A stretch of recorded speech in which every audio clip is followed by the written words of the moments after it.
so much about really success because you're talking about habits.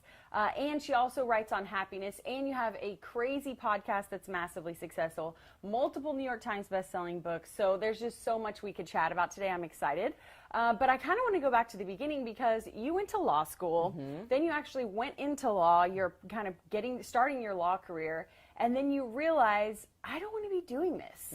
So maybe kind of talk to people about how you just decided, even though, I mean, you'd have invested a lot of time and energy at that point into that career, and how you had the courage, I guess, to just step away from it all. Well, you know, now looking back on it, it all seems very smooth. And I'm kind of astounded that it went as well as it did. But you're absolutely right. I had started my career in law. One of the things that helped me, and I suggest this to people generally, is to think about whom do you envy. Because envy is a very, very unpleasant emotion, but it reveals a lot. And one of the things that helped me as I was figuring out whether I wanted to try to be a writer was when I would read the alum notes in my college magazine, people who had cool law jobs, I was like, that sounds interesting. But then when people had cool writing jobs, I just felt sick with envy. And so I began, and also at that time, I started to have an idea for a book that I wanted to write which was published, called Power, Money, Fame, Stacks, A User's Guide. And I began to realize, you know, I'm writing this book on the weekend, but some people write a book as their job. Yeah, get paid. And my sister was a professional writer. She's a TV writer. And I got to the point where I thought, you know, I'd rather fail as a writer than succeed as a lawyer. And my husband and I were moving from Washington to DC to New York. So there was this sort of logical transition. And I thought, if I don't try it now, if I get another law job, I'm not sure I will ever have like the wherewithal to make a switch. So this is my moment. This is the obvious time to give it a shot. So why don't I try? And so I went to the bookstore and got a book called something like How to Write and Sell Your Nonfiction Book Proposal, and just follow the directions. I love it, because now that's what you could Google it and start the exact same way. There are amazing resources online about like how does the book publishing world work? Because they're definitely, like any industry, there's definitely ways to do it. And so one thing I would say is, if you're thinking about making a transition, always educate yourself about how things work generally. You don't necessarily have to do it the way most people do it, but you want to know how most people do it. Yeah. So this realization that you had is a huge part of something you talk about a lot, which is self-awareness. Yes. And so for somebody watching who maybe doesn't know what they want to do, they just know they're unhappy. Yes, right. Can you give some pointers on how to become self-aware?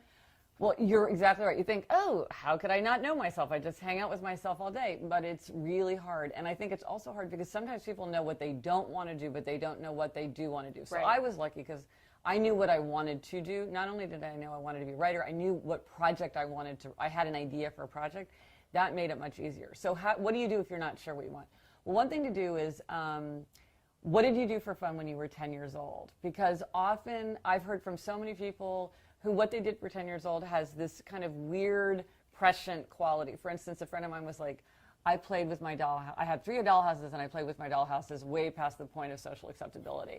And now she's an interior decorator. Wow. Or somebody who said that even as like a 4-year-old, she would sit in front of a mirror with a pretend microphone and talk, talk, talk, talk, talk. And now she's like a network news anchor. Yep. So, you know, did you love nature? Did you love arts and crafts? Like, go back and look at that. Another thing is, what do you naturally learn about? Because what do your friends do? Because sometimes we think we should do something, but then we kind of more easily learn and form connections in another area. So, for instance, I went to a comedy writing panel about how to write comedy, and somebody said, how do you get a job writing comedy? And one of the writers said, well, you do what you love and then your friends hire you. Or I was talking to somebody who actually went to law school with, who's now a very prominent artist, and I was like, well, how do you become like a prominent artist? It's like, to me, that seems unfathomable.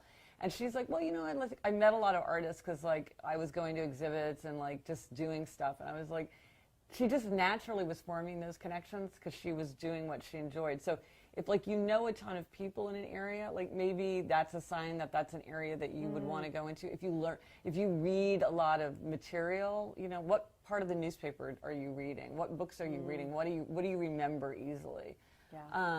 Those are some of the clues, I think. And what do you like to do? Because somebody said to me, well, oh, of course, everybody likes to get up in front of an audience and perform. And I was like, are you insane? Yeah, no, they don't. Americans are more afraid of public speaking than of death. Like when they do it, most people don't like to. So that was an important clue. Like he liked to do that. So that's something to think about as well. As a kid, I got in trouble for like interrogating people. Are you kidding? No, my friends would be like, "Can you stop? Can you stop asking me so many questions?" But see, that's so interesting because like at the time it didn't.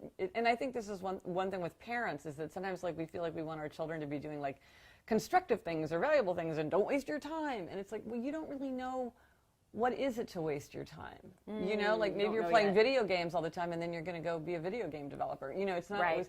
My sister's a TV writer and she said to me, I just wish I'd watched more TV as a kid, you know, because that's actually very helpful to her. Like people who have vast troves of knowledge of like every television show ever done, it's like it's useful to you. Yeah. So we don't know always what's a constructive use of time, and so looking at how you naturally spend your time is a clue. Other than self-awareness or finding out, you know, what works for you, what's your number one piece of advice for them? My number one piece of advice for any writer, and my daughter just went through the college application process, so I was literally just giving her this lecture. Whenever you want to do writing, the most important thing is to have something to say.